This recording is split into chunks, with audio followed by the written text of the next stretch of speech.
마지막 주일이기도 하고 우리가 지금까지 때로는 다른 또 본문과 말씀을 전하기도 했지만 주일 아침에 보았던 사무엘하 강해 말씀도 오늘이 마지막입니다. 제가 찾아봤더니 작년 1월 9일에 처음 이제 사무엘하 말씀을 전했는데 거의 만 2년을 걸쳐서 말씀을 상고해 본 것 같습니다. 우리 뒤에 문을 닫아주시고 히터를 좀 꺼주시고 나중에 많이 추우면 또 켜주시면 좋겠습니다. 우리가 이 본문 사무엘서의 마지막 장, 이 24장은 다윗의 인구 조사로 끝이 납니다.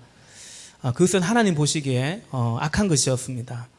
다윗은 그것을 깨닫죠. 잘못을 인정합니다. 우리 10절 말씀, 다윗은 이렇게 인구를 조사하고 난 다음에 스스로의 양심의 가책을 받았다. 그래서 다윗이 주님께 자백하였다. 내가 이러한 일을 해서 큰 죄를 지었습니다. 그러나 주님 이제 이 종의 죄를 용서해 주시기를 빕니다. 참으로 내가 너무나도 어리석은 일을 하였습니다. 인구를 조사한다라는 것은 이제 본문 바로 앞구절에 24장 9절에 보니까 칼을 빼서 싸움에 나갈 수 있는 그 용사를 계수했다. 군인들, 군사력을 말하는 거죠. 그 숫자가 지파별로 합쳐보니까 도합 130만이었다. 130만 명이었다라는 거죠. 여러분, 성경은 구원의 이야기입니다. 이른바 구속사적인 관점으로 우리는 기록되어 있고 읽어가야 되죠. 죄인을 구원한 하나님의 구원의 이야기입니다. 사무엘서 역시도 특별히 마지막에 이 24장의 말씀을 통해서도 그것을 보여줍니다. 인구 조사를 한 본질은 뭔가? 그건 인간의 죄를 의미합니다.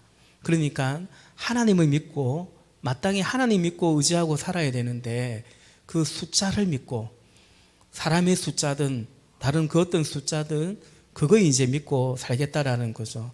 반대로 말하면 하나님 이제 의지하지 않겠다. 내 삶에 믿는 구석이 하나님이 아니고 다른 것으로 하나님을 이렇게 밀어내는 것을 의미합니다. 우리가 하나님 나라 생명책에 기록된 것을 믿고 그 은혜에 감사하며 살아야 할 터인데 그게 아니라 다른 책들, 장부들 막 그런 것을 기록하고 그것 쌓아가면서 살아가겠다. 이것이 인구조사에 담겨있는 의미입니다. 다윗은 원래는 그러지 않았죠. 다윗은 하나님을 믿었습니다. 어떤 숫자들이 아니라 하나님을 믿었습니다. 그가 골리앗 앞에 섰을 때 다윗이 역사의 무대에 딱 등장하는 그 첫 장면이 이제 정식으로 등장하는 것이 그 블레셋 장수 골리앗 앞에 섰을 때인데 그때 골리앗을 이렇게 소개하는 많은 숫자들이 있었죠. 우리 사무엘상 17장 4절과 5절 두 구절만 보면 블레셋 진에서 가드 사람 골리앗이라는 장수가 싸움을 걸려고 나섰다. 그는 키가 6규빗하고도 한 뼘이나 더 되었다. 머리에는 노수로 만든 투구를 쓰고 몸에는 비늘 갑옷을 입었는데 그 갑옷의 무게는 놋 5,000세겔이나 되었다. 키가요 6규빗하고도 한 뼘이 더 올라가요. 한 규빗이 손끝에서부터 이 팔꿈치까지가 보통 한 규빗인데 이 6규빗하고 한 뼘은 밑으로 하면 3m 20cm 정도 됩니다. 3m가 넘어요. 이 인간입니까 이게? 너무 커요. 차라리 그냥 이 정도가 나은 것 같아요. 너무 커요. 그리고 갑옷을 입었는데 그 갑옷의 무게가 놋 5,000세겔이다. 이게 이제 키로로 따지면 60kg 정도 됩니다. 60kg 들기도 어려운데 그걸 입고 칼도 휘두르고 창도 휘두르고 어마어마한 장수였던 것입니다. 그래서 아무도 이 골리앗 앞에 막 이스라엘을 모욕하고 이스라엘의 하나님을 모욕하고 이래도 아무도 한판 붙자고 나갈 수가 내놓으라는 이스라엘 장수가 다 그 앞에 있었지만 아무도 나가지 못할 때 그때 소년 다윗이 그 앞에 나아갔습니다. 왜냐하면 다윗은 자신을 본 것도 아니고 골리앗을 본 것도 아니고 하나님을 바라보았기 때문입니다. 그게 이제 믿음인 것입니다. 사무엘상 17장 45절 말씀해 보니까 그러자 다윗이 그 블레셋 사람에게 말하였다. 너는 칼을 차고 창을 메고 투창을 들고 나에게로 나왔으나 나는 네가 모욕하는 이스라엘 군대의 하나님 곧 만군의 주님의 이름을 의지하고 너에게로 나왔다. 아멘. 그러니까 이 골리앗 그 자체만으로도 어마어마한데 창을 들고 창을 메고 투창을 들고 나왔는데 그 앞에 쩔쩔매는 거죠. 근데 다윗은 그것이 아니라 오히려 네가 지금 모욕하고 있는 그 하나님 의지하고 그 이름을 의지하고 그리고 그 이름을 위하여 그 이름 때문에 지금 내가 너에게 나아간다. 다윗의 믿음을 우리는 보게 됩니다. 우리 이렇게 좀 울리는 거 한번 방송실에 한번 좀 잡아주면 좋겠습니다. 이게 모니터가 너무 높은 건지.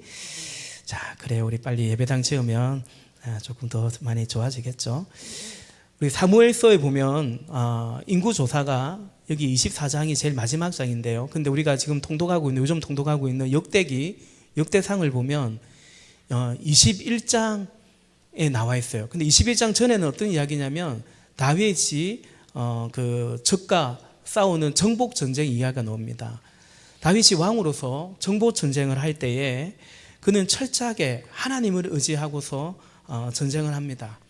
하나님을 의지한 증거가 뭐냐면 철저하게 하나님께 묻습니다. 여쭙습니다. 주님, 제가 저들과 싸우러 올라갈까요? 저들을 내 손에 붙이시겠습니까? 그러면 하나님이 대답하세요. 때로는 전면전으로, 때로는 우회해서 이렇게 하나님이 말씀하시면 다윗은 딱 그 말씀대로 그렇게 전쟁을 했습니다. 그리고 승리한 이후에 어떤 전리품을 취했을 때도 다윗은 그 승리에 도취하거나 그것으로 어떤 자신의 치적을 쌓거나 혹은 소유로 삼지 않았습니다. 가령 말을 빼앗아도 그 말의 힘줄을 끊어버렸습니다. 전차를 빼앗은 이후에도 그 전차를 불살라버렸습니다. 그대로 갖고 있으면 내 힘이 되고 우리 군대의 군사력이 되는데 다윗은 그렇게 하지 않았습니다. 왜냐하면 그 또한 하나님 말씀, 왕은 말을 많이 가지지 말라라는 그 말씀이 있었기 때문에 말씀에 입각해서 순종했던 것입니다. 신명기 17장 16절 말씀에 보면 왕이라 해도 군말을 많이 가지려고 해서는 안 되며 군말을 많이 얻으려고 그 백성을 이집트로 보내었어도 안 됩니다. 이는 주님께서 다시는 당신들이 그 길로 되돌아가지 못한다고 말씀하셨기 때문입니다 라는 거죠. 애굽에서 나왔는데 애굽은 원래 얼마나 힘이 있는 나라예요. 그래서 이스라엘 백성은 종노릇하고 있었죠. 그런데 다시 힘을 얻으려고 말을 가지려고 어떤 이유든지 다시 옛길로 애굽으로 돌아가지 않도록 해라 라고 말했던 것입니다. 그리고 다윗은 그 정복 전쟁을 할 때 그 옛날 창세기에 하나님께서 아브라함에게 약속하신 그 땅의 경계가 있습니다. 이스라엘 역사에서 딱 한 번 다윗이 이제 그 역대기에서 또 사무엘하 말씀도 우리가 보았지만 다윗이 이스라엘의 정복 전쟁을 할 때 아브라함에게 약속했던 그 길까지 다윗이 정복했던 것을 보게 됩니다. 허락하신 곳까지 그 길까지 정복합니다. 그 이상도 아니고 또 그 이하도 아닙니다. 내가 힘이 없다고 해서 내가 자신이 없다고 해서 하나님이 허락하신 곳을 다윗이 멈추지 않고 그 길까지 정복하고 이르렀던 것이고 또 내가 더 정복할 수 있고 더 가질 수 있는 힘이 있다고 하더라도 다윗은 그 이상 나아가지 않았던 거죠. 철저하게 하나님의 종으로서 하나님의 이스라엘의 통치자지만 하나님의 대리 통치자로서의 종의 모습으로의 다윗 그 순종을 보게 되죠. 순종이 바로 또 믿음인 것입니다. 이것이 다윗의 모습이고 하나님은 그 다윗을 통해서 이렇게 일하셨습니다. 그런데 그 정복 전쟁이 끝나고 나서 다윗이요 이렇게 인구 조사를 합니다. 군대를 조사합니다. 역대상에는 이것이 사단이 그의 마음을 충돌질했다라고 말합니다. 교만이고 타락이죠. 선줄로 생각한 자 넘어질까 조심하라 라고 말씀하는데 다윗도 예외는 아니었던 것입니다. 이때 하나님께서 선지자, 선견자 갓을 다윗에게 보내어서 주의 말씀을 전하십니다. 사실 다윗의 옆에는 나단 선지자가 항상 있었는데 이 갓은 다윗의 생애에 두 번 등장합니다. 다윗이 사울에게 피하여 도망 다닐 때 그 광야에 있을 때 그 아둘람 굴에 있을 때 갓 선지자를 보내어서 다시 헤렛 숲으로 가라, 다시 유다 땅으로 돌아가라 라고 명했고, 그때 다윗은 사실은 유다 땅에 가면 사울이 쫓아오기 때문에 살기 위해서 도망쳤지만, 그러나 갓을 통해서 하나님 말씀하셨을 때 다윗은 순종했고, 그 순종의 여정 속에 이렇게 왕이 되었고 여기까지 왔다라는 거죠. 하나님은 갓을 보내어서 너 그 옛날 그 광야에 있을 때 아무 힘이 없을 때 그때 하나님이 어떻게 너를 도우시며 어떻게 또 여기까지 왔는지 그거 잊지 말라는, 마치 그런 의미가 아닐까. 하나님은 나단이 아니라 갓 선지자를 다윗에게 보내었어요. 12절과 13절입니다. 12절 갓이 이제 다윗에게 말하는 거예요. 너는 다윗에게 가서 전하여라. 나주가 말한다. 내가 너에게 세 가지를 내놓겠으니 너는 그 가운데서 하나를 택하여라. 그러면 내가 너에게 그대로 처리하겠다. 우리 13절 같이 읽읍시다. 갓이 다윗에게 가서 그에게 말하여 알렸다. 임금님의 나라에 7해 동안 흉년이 들게 하는 것이 좋겠습니까? 아니면 임금님께서 왕의 목숨을 노리고 쫓아다니는 원수들을 피하여 석 달 동안 도망을 다니시는 것이 좋겠습니까? 아니면 임금님의 나라에 사흘 동안 전염병이 퍼지는 것이 좋겠습니까? 이제 임금님께서는 저를 임금님께 보내신 분에게 제가 무엇이라고 보고하면 좋을지 잘 생각하여 보시고 결정하여 주시기 바랍니다. 아멘. 아멘. 사실 좀 번역이 너무 가혹하게 번역이 되는 것 같아요. 뭐가 좋을지 좋은 게 어디 있습니까? 여기, 그죠? 다윗이 그래서 괴롭기 그지없다라고 이제 14절에 말하기도 하죠.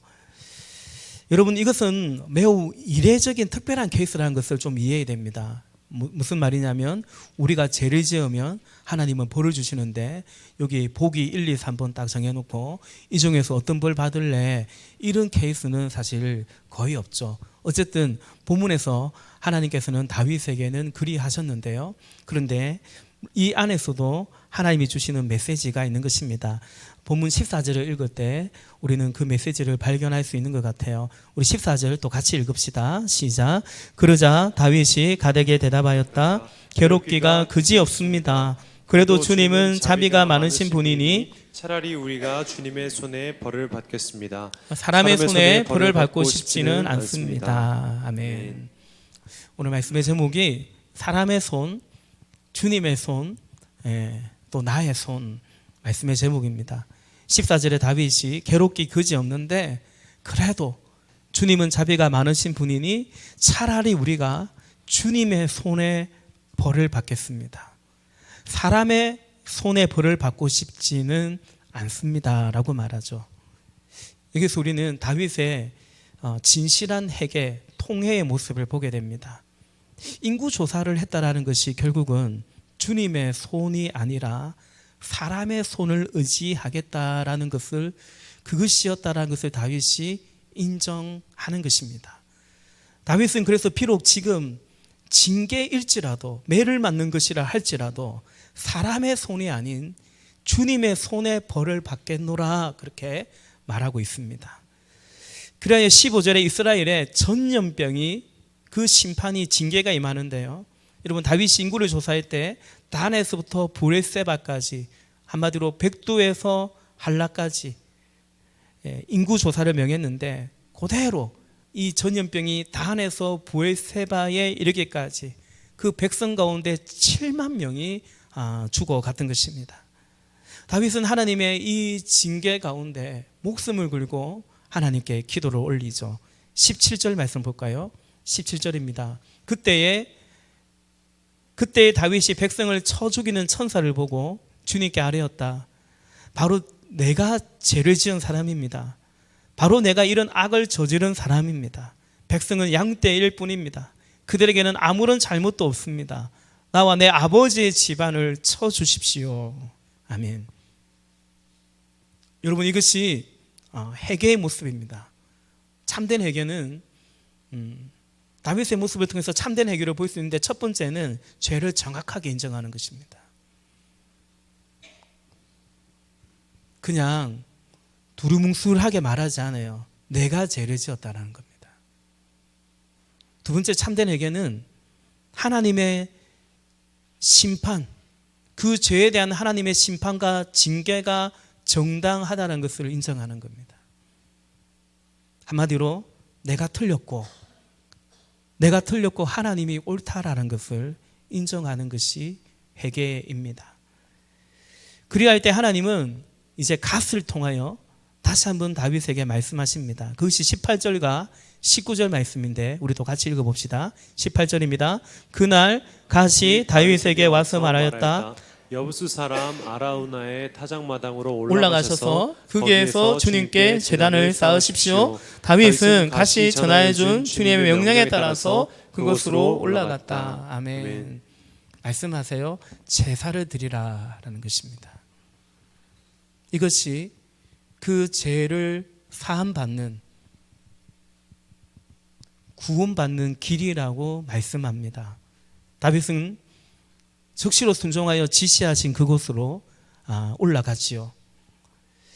여러분, 이처럼 구원이라는 것은 내가 죄를 짓지 않아서가 아니라 죄사를 통해서, 예수 그리스도를 통해서 우리에게 주어지는 것입니다. 여러분, 죄가 불순종이라면 이제 이 죄사는 뭘까요? 죄사는 순종을 의미합니다. 그래서 사무엘 선지자가 사울에게 그 유명한 말씀이 있지 않습니까? 순종이 제사보다 낫다라고 말하죠. 사실은 그런 뜻입니다. 제사가 뭡니까? 불순종, 그게 죄잖아요.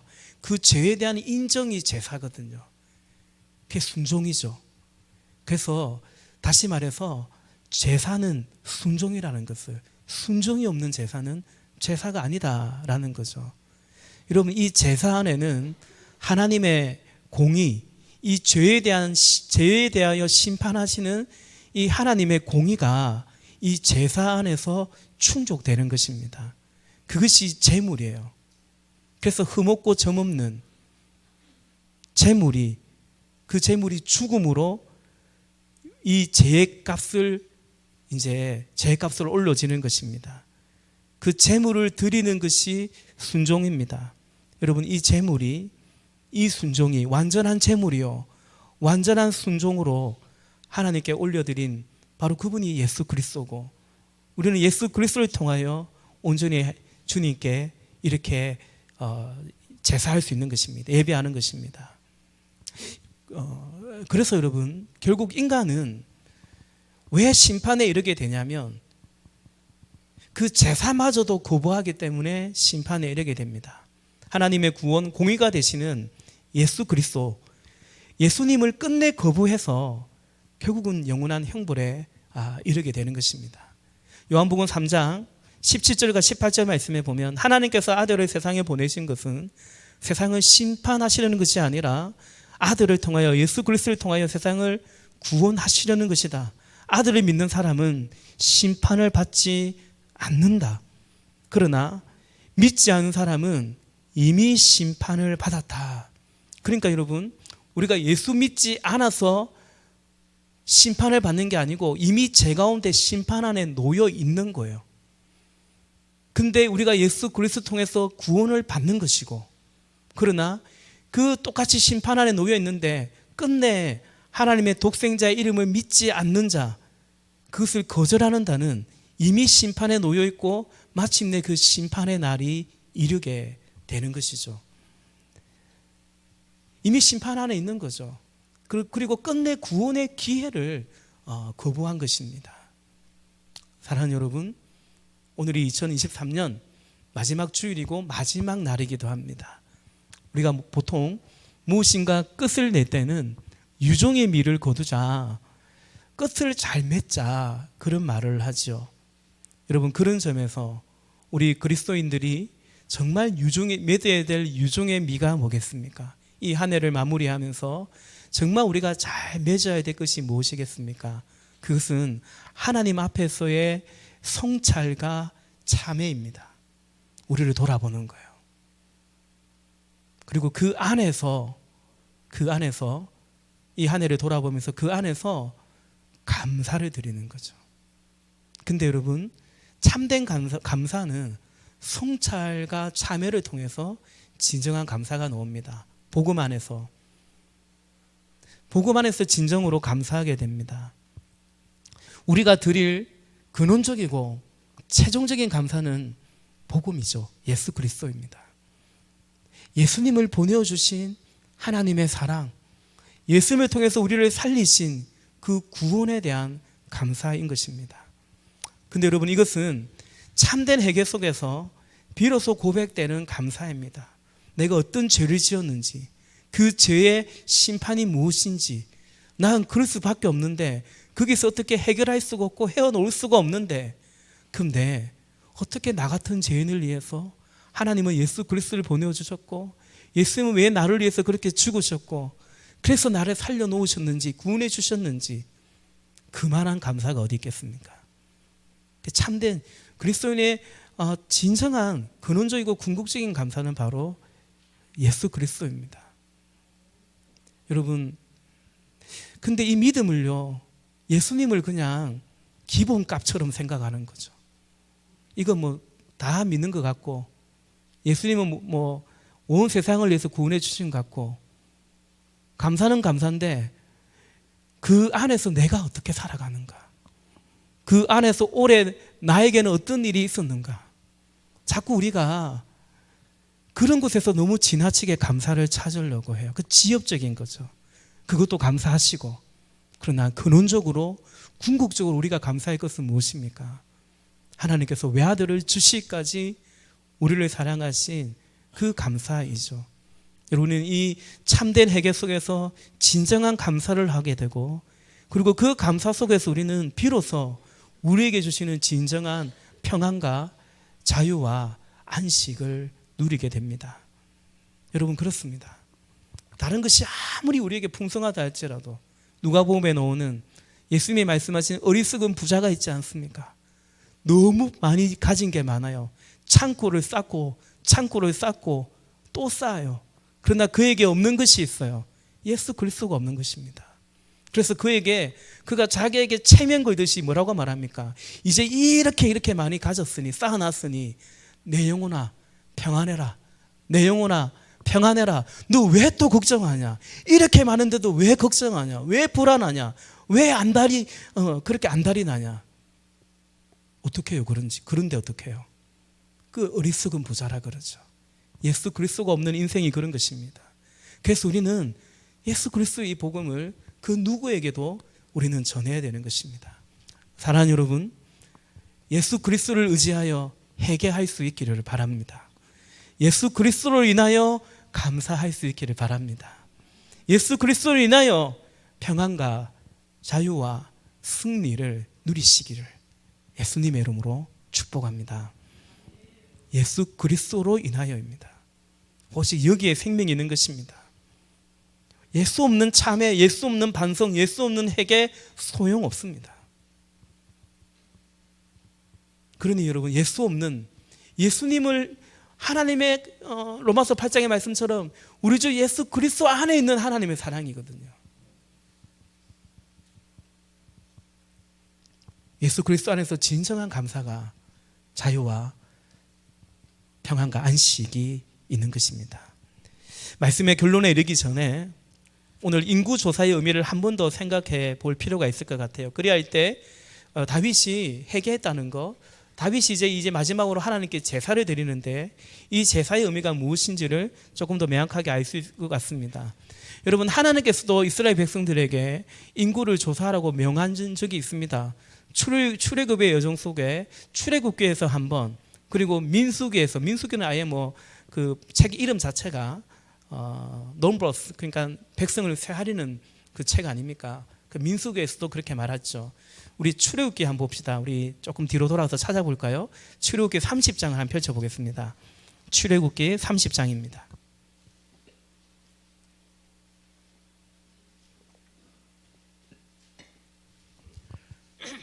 출애굽기 30장 11절부터 16절까지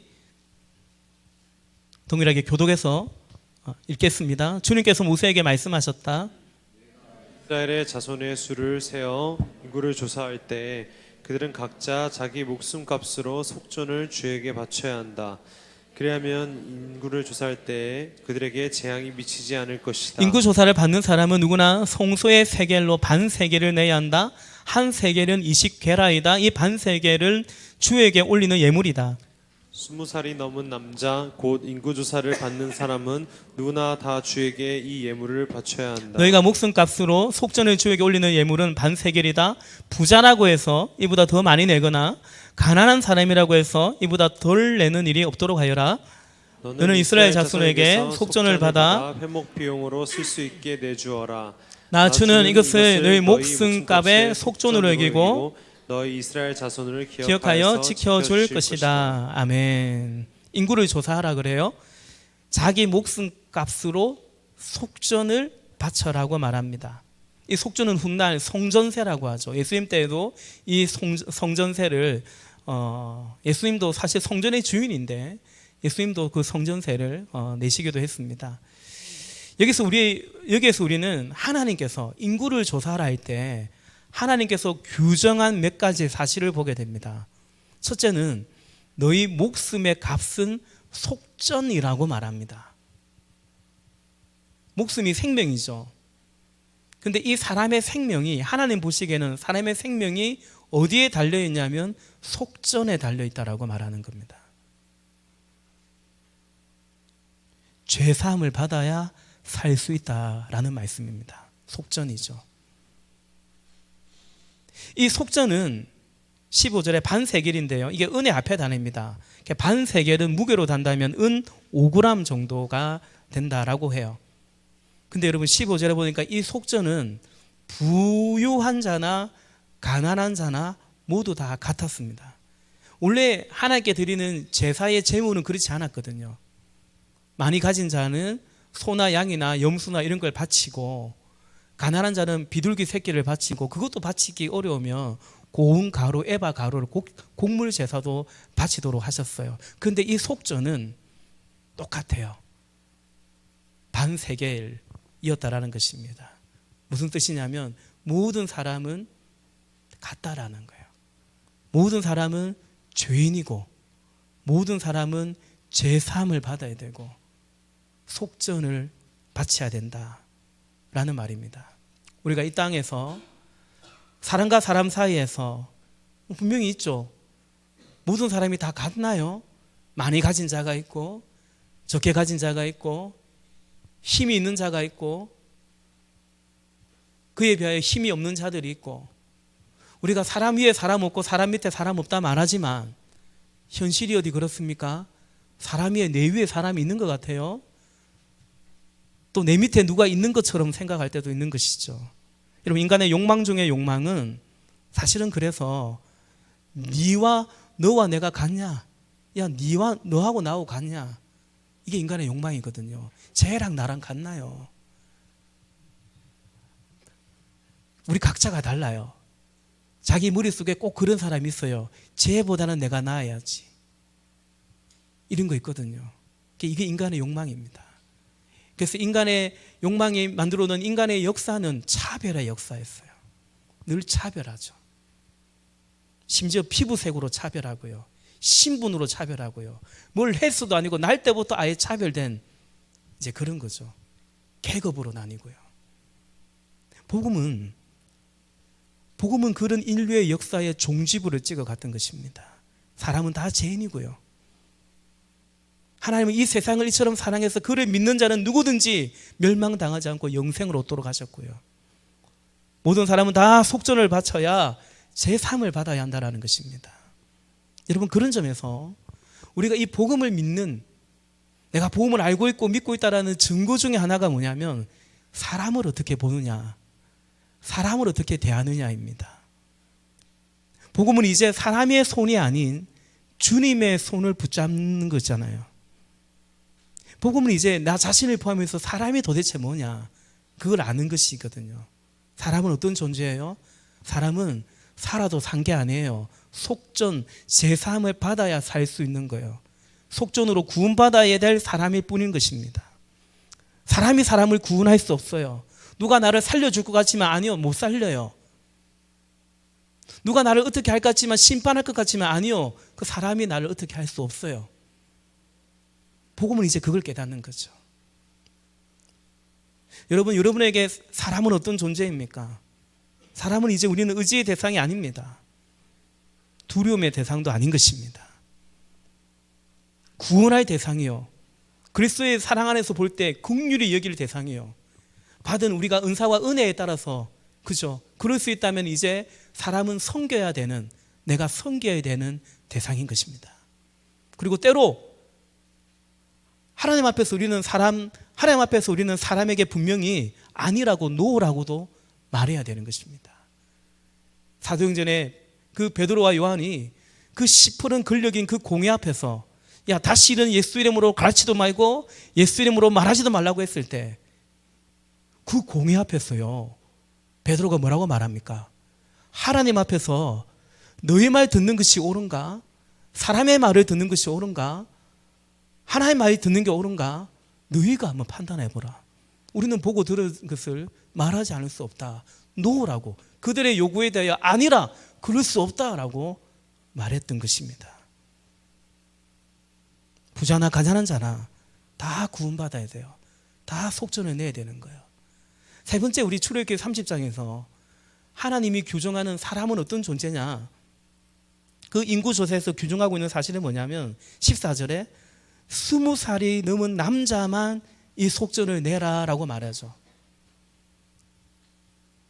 우리가 보통 이 성경을 볼 때 이거 차별 아니냐, 이거 20살 넘은 남자 아니면 뭐 여자라든지 아이라든지 그 뭐 인간도 아니냐, 뭐 카운트도 안 하냐, 또 우리 그렇게도 보는데요, 이건 차별이 아닙니다. 이건 내는 사람이라고 차별하는 것도 아니고, 내지 않게 했다고 해서 차별도 아닙니다. 나머지는 여기 20살 남자 안에, 이 속전 안에 다 속한 것입니다. 우리 집을, 이 시대에 만약에 저희 집을 생각한다면 저희 집이 6식구거든요. 20살 이상의 남자는 저밖에 없습니다. 6식구인데 속전은 저만 내면 되는 거예요. 나머지는 뭐예요? 저희 아내도 제 아이들도 저의 속전 안에 들어가 있다는 거죠. 속한 것입니다. 여러분, 속전의 뜻이 이 구원의 의미가 잠겨져 있습니다. 우리는 어딘가에 속해서 구원받습니다. 그리스도 안에 속해서 구원받는 것입니다. 그 문술주의 어린 양의 피가 문술주에 달린 그 집안에 있기 때문에 구원을 받는 거죠. 20살 이상의 남자, 그 속전 안에 나머지 사람은 들어가 있어요. 그 안에서, 예수 그리스도 안에서, 그 공로 안에서 예수님이 십자가에서 다 이루었다고 말하는 그 심판의 모든 죄값을 치른 그 치루신 속전 안에 우리가 들어가 있는 것입니다. 우리의 구원이 거기에 있는 것입니다. 그래서 다윗의 인구조사가, 그런 점에서 다윗의 인구조사가 크나큰 죄죠. 속전이 아니면 그 목숨 살아있어도 목숨도 아닌데, 하나님 보기에는. 근데 사람을 새알리고 인구를 새알리고, 그것이 힘이냐, 그것이 나의 어떤 존재의 근거이냐, 그리고 이제는 하나님 아니라 그 힘을 믿고 의지하고 살아가겠다라는, 그것이 인구조사였잖아요. 불신앙적인 태도죠. 그러니 하나님 보시기에 죄가 맞습니다. 근데 여러분, 우리 또한 끊임없이 우리의 인구조사를 하려고 하는 것입니다. 하나님의 생명책에 기록된 그 은혜 안에 그거 믿고 그리스도를 믿고 살아가는 것인데,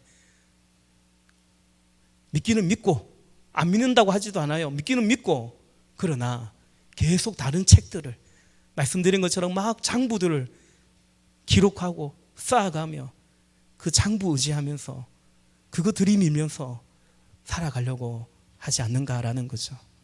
심지어 나의 장부책을 내밀면서 마치 때로는 주님과 거래하려고 하고, 내 장부책을 내밀면서 주의 교회에서 뭐라도 되는 것처럼 자기를 주장하려고 하고, 어처구니 없게도 마지막 심판날에도 그런 사람이 있다라는 거죠. 마태복음 7장에서 예수님이 말씀하십니다.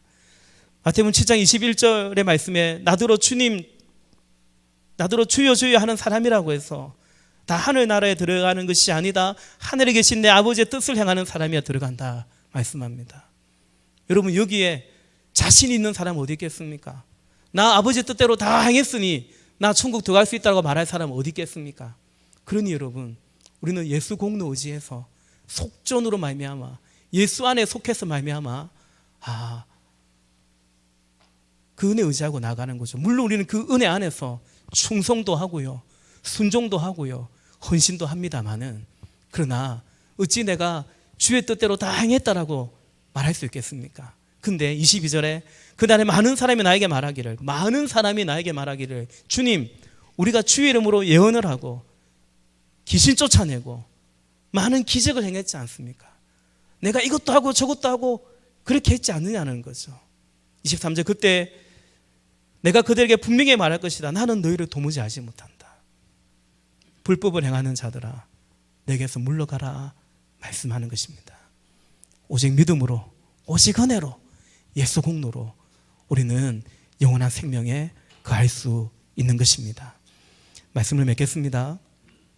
다윗이요, 사람의 손이 아닌 주님의 손을 붙잡습니다. 벌이라고 할지라도 주님의 손에 벌 받겠습니다.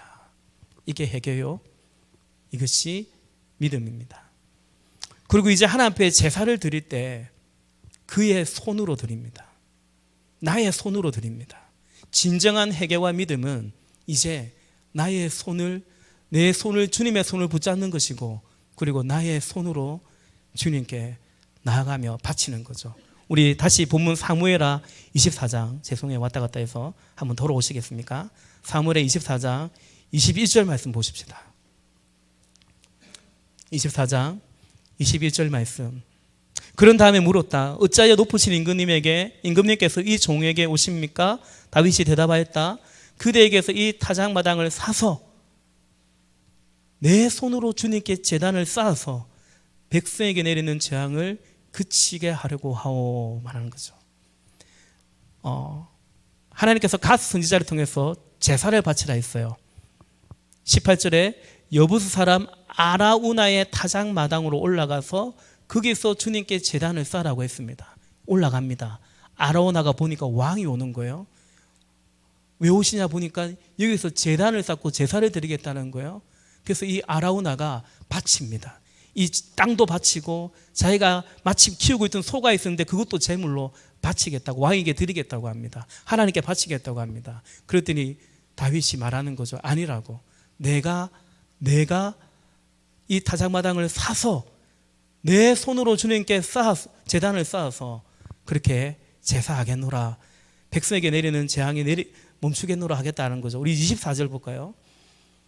마지막 본문 24절과 25절도 같이 읽어보겠습니다. 시작. 그러나 왕은 아라우나에게 말하였다. 그렇게 해서는 안 돼요. 내가 꼭 값을 지불하고서 사겠소. 내가 거저 얻은 것으로 주 나의 하나님께 번제를 드리지는 않겠소. 그래서 다윗은 은신 3개를 주고 그 타작마당과 소를 샀다. 거기에서 다윗은 주님께 제단을 쌓아 번제와 화목제를 드렸다. 다윗이 땅을 돌보아 달라고 주님께 비니 주님께서 그의 기도를 들으셔서 이스라엘에 내리던 재앙이 그쳤다. 아멘. 다윗은 결국 자신의 손으로 값을 주고 타작마당과 소를 삽니다. 이 아라우나가 소유했던 예루살렘의 그 모리아 산에 있던 타작마당은 이것에 이렇게 다윗에게 팔려서 하나님의 재앙인 역병을 그치게 하기 위한 그 제단으로, 제사의 장소로 드려지게 됩니다. 여러분, 이 모리아산은 어떤 곳이었죠? 아브라함이 그의 아들 이삭을 바친 곳이 바로 이 모리아산이고, 훗날에 이 모리아산에 예루살렘 성전이 지어지고요, 그리고 더 나중에는 성전이 되시는 예수 그리스도가 바로 여기에서 십자가에 달려 우리의 영원한 제물이요, 영원한 제사장이 우리의 구원이 되셨던 것입니다. 여러분, 믿음은 사람의 손이 아닌 주의 손을 의지하는 것이고, 이제 그 주의 손을 붙잡은 나의 손, 나의 것을, 나의 헌신을 드리는 것이 믿음이고, 그것이 예배입니다. 우리는 예수 보혈, 예수 공로 의지하여 예배합니다. 그리고 뿐만 아니라 이 안에 나의 희생이 들어가는 겁니다. 시간을 드리고요, 예물을 드리고요, 예배할 때 그냥 빈손으로 오지 않는 거예요. 각자의 형편에 맞춰 하나님께 나의 희생을, 나의 정성을 드리는 것입니다. 그것이 예배요, 그것이 믿음인 것입니다. 우리 오늘 임내의 말씀에 역대상 29장을 읽었지 않습니까? 다윗이 고백해요. 주의 손에 달렸다라고, 모든 것이 주님의 손에 달렸다고. 그렇게 고백하면서 다윗이 이제 29장 30장 쭉 가면 하나님의 성전을 짓고자 모든 것이 주께로부터 왔음을 인정하며 하나님께 올려드리는, 주님의 손을 인정하는 자, 이제 나의 손으로 주께 헌신하고 바치는 것을 보게 됩니다. 여러분, 사람의 손, 이 세상이 말하는 숫자들에 속지 맙시다. 지난 수요일에도 그런 말씀 드렸죠. 숫자는 본질이 아닙니다. 그런데 가장 우리 삶에 실체가 되는 파괴력이 있는 것이 사실은 숫자 아닙니까? 너 몇 등급이냐? 너 몇 등이냐? 우리가 다니는 학교는 서열이 몇이냐? 연봉은 얼마나 되냐? 집은 몇 평이나 되냐? 교회는 몇 명이나 되냐? 숫자. 그러나 그 숫자는 본질이 아니라 했죠. 오직 하나님을 믿고 의지하면서 감사하면서 우리는 그저 종으로서 큰 일을 하는 것이 아니고 종이기 때문에 작은 일에 충성해 가는 것입니다. 그리고 그 작은 일에 충성한다는 것은 결국은 구체적인 거죠. 그냥 피상적이고 두리뭉술하고 추상적인 것이 아니라 그냥 고백에 그치는 게 아니고, 제가 가끔 보면 예배가 그냥 고백에 그치는, 아니 신앙도 그냥 고백에 그치고 마는, 아니요, 믿음은 그런 게 아닙니다. 믿음은 오늘 내 옆에 있는 사람에게 내가 어떻게 하는 것인지, 예수님 때문에 그에게 냉수 한 그릇이라도 대접하는 것인지, 오늘 내가 이 예배를 드리기 위해서 내가 어떤 희생을 치르는 것인지, 그리고 어떤 계명을 내가 비록 내가 손해가 된다 할지라도, 내 육체의 본성은 그와 같지 않다 할지라도 그 계명을 내가 어떻게 순종하는지, 그게 이제 믿음이죠. 결국 나의 손으로 나에게 주어진 그 숫자로 하나님께 나아가는 것이, 그 헌신을 드리는 것이 믿음이요 예배인 것입니다. 오늘 올 한 해도 우리를 인도해 주셨는데 우리가 그 믿음으로 사람의 손 아닌 주님 손 바라보며 그 손 붙잡고, 그리고 나에게 허락하신 것들 나의 손으로 주님께 나아가는 그런 믿음의, 그런 예배의 축복이 넘치기를 주의 이름으로 축원합니다.